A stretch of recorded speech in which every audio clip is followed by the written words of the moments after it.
What's up, you guys? Welcome back to my channel. Today's video is our annual iPhone review video.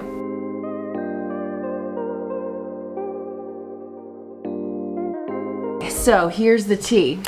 I got my iPhone on Friday the 13th. It arrived that afternoon and I unboxed it, I set it up, and have been using her all weekend long. There is a twitch in my eye. It's probably from too much caffeine. If you guys watched my last iPhone review video, you will know that I am not a techie person. So if you have that kind of expectation out of this video, click away right now. This literally happens once a year when I get the new iPhone. So if you're new here and you're into luxury fashion, vlogs, hauls, travel when we're able to, and you just think we can vibe together well, please hit the subscribe button as well as the notifications bell so that you know when I do videos. And also feel free to check me out on Instagram where I post every single day, and I do shoot mostly iPhone, so that's where you'll see things in action. First thing we're gonna do is rewind back to Friday where I first got the phone and unboxed it. Lighting was really bad that day, so I apologize in advance for the poor lighting. But yeah, we're gonna rewind for a little bit and then I will meet you guys back here, so see you later.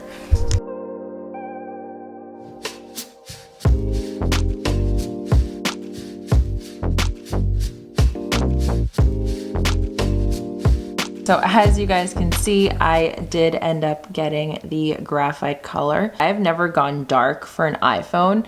It's always been either silver or gold. So this is a very nice change, and I honestly really love how this looks. You can already see that there's a bit of fingerprinting happening, but it won't be as much as the sides. I do really love this matte finish though. It is so nice. The front just has a simple cover that I will now remove.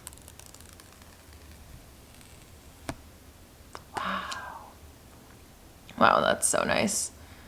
And we're back. So now that you guys have seen the phone all unboxed, this is it all nicely set up. My case is from the Daily Edited. It's one of my favorites for the phone, especially if you like a little personalization. Also a really great gift. So if anyone wants a new case for their new phone, check out the Daily Edited. Another one that I really love is Casetify. It's what I have on my 11 Pro Max. And this is really great for durability because you could drop it and it bounces around with these corners. I also have a code for Casetify, which is down below as well. So yeah, that's the tea with that. I'm gonna first talk about the phone on its own, and then we'll do a little comparison with the 11 Pro Max. First impressions, I really love the way this phone feels in my hand. I also went graphite this time, which is a big step for me because I have been on the gold iPhone wave ever since it came out.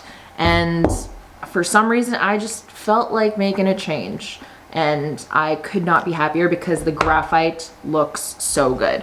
I'm also so happy that they switched up the design to be these cleaner, sharper edges. I feel like the 6 is the last phone that had these sharper and more linear edges. It makes the phone a lot easier to hold in your hand. I mean, I feel like I can have a better grip on it because the curves kind of are just unnecessary. So again, I am on the iPhone upgrade program. I've been on the iPhone upgrade program ever since I had the XS Max. So that's why it's convenient for me to change my phone every single year. When a new iPhone comes out, I basically send in my old iPhone and this gets refurbished, recycled for its materials. So it's a great way to get a new iPhone every single year and not have a phone that's just a paperweight sitting around your house. So yeah, I transferred everything over. Everything's synced to my iCloud, of course. So just super stoked that it's always just such an easy transition when I need to switch my phones. For the 12 Pro Max, I do have a screen protector on it. It's just like one from Amazon, just so that I don't need to worry about scratching up my screen. The cameras, you still have 3 of them, but I feel like it doesn't look as bad when you have the darker colored iPhones. This one just reminded me of boba, but I wasn't mad about it. I rarely saw it, so it wasn't a big deal to me. Camera upgrades are always the top thing for me because I am a full-time digital content creator. I'm always on my phone. Contracts, emails, editing, videos, all that stuff happens on my phone. So it's always worth it for me to get the latest iPhone. I did notice a great improvement on the telephoto and wide angle lenses.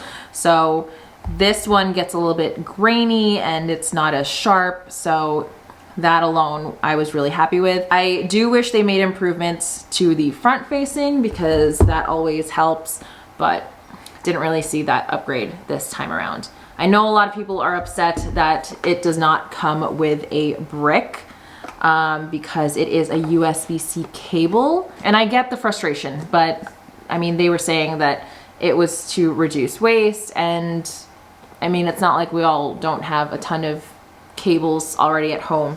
Your port is still lightning. Now we are gonna do a little side-by-side comparison on the iPhones, the 11 Pro Max to the 12 Pro Max, and then we will circle back here for a little bit of a Q&A.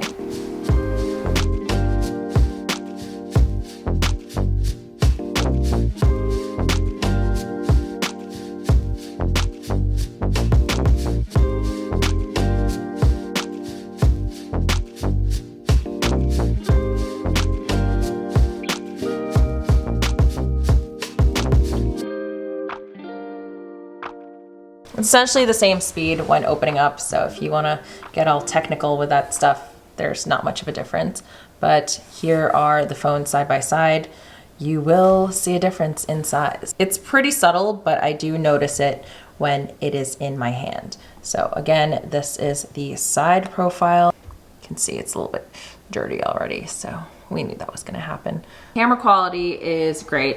Again, camera quality was great in the last iPhone too, but I did notice improvements in the telephoto and wide angle. I do wish that I saw improvements with the front facing, but that's fine. New favorite function, I guess 5G is great when you're out and about, but I'm mostly home, so I'm not really noticing it that much. Video stabilization, as always, has been great on the iPhones.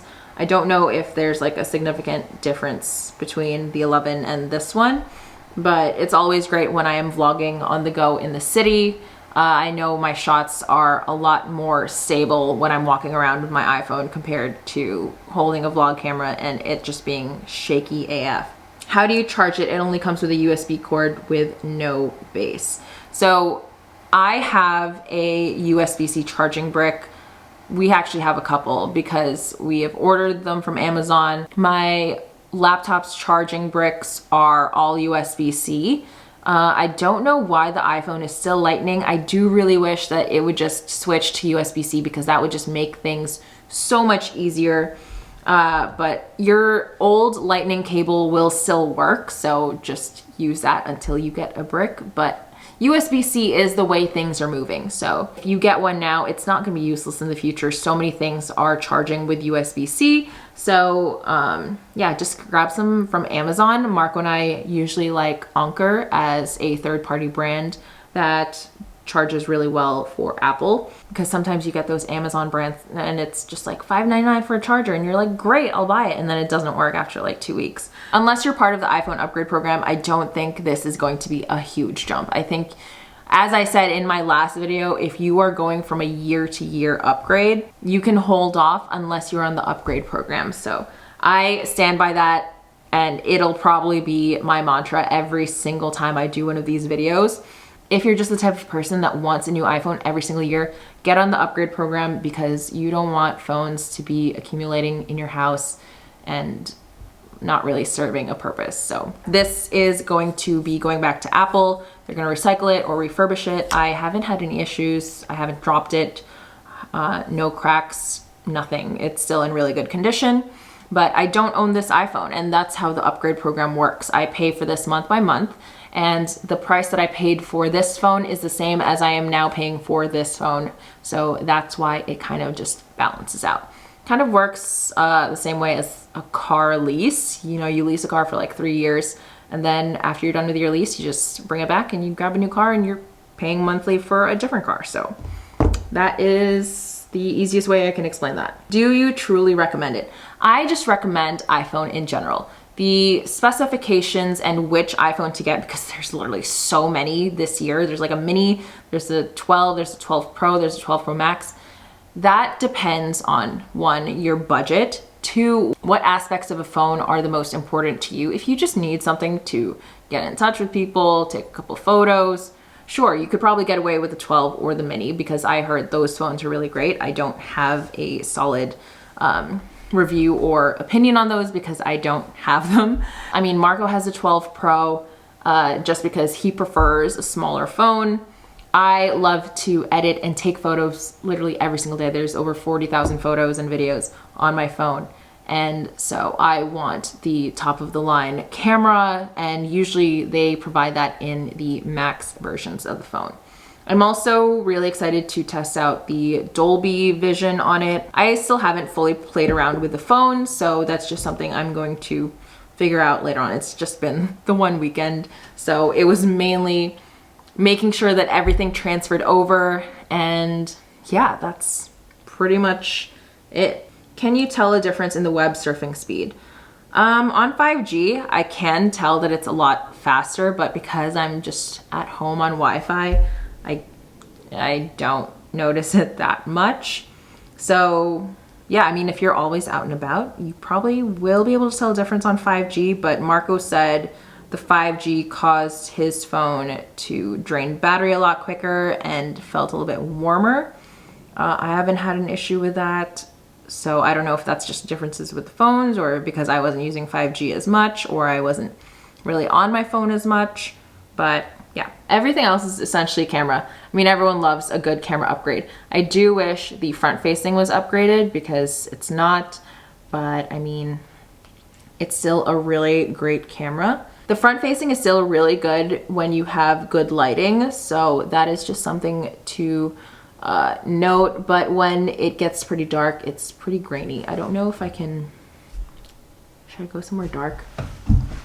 I'm gonna go in the basement. Okay, so this is a little bit darker. You can see a little bit more lag in here, but that is the front facing.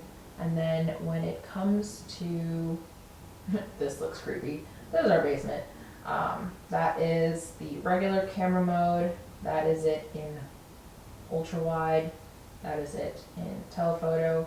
This is definitely a pretty decent jump from the last iPhone, but again, lighting in general is just everything. But yeah, that's essentially it for my review on the 12 Pro Max. Really enjoying my new iPhone. That's pretty much it. No regrets on going with the max size.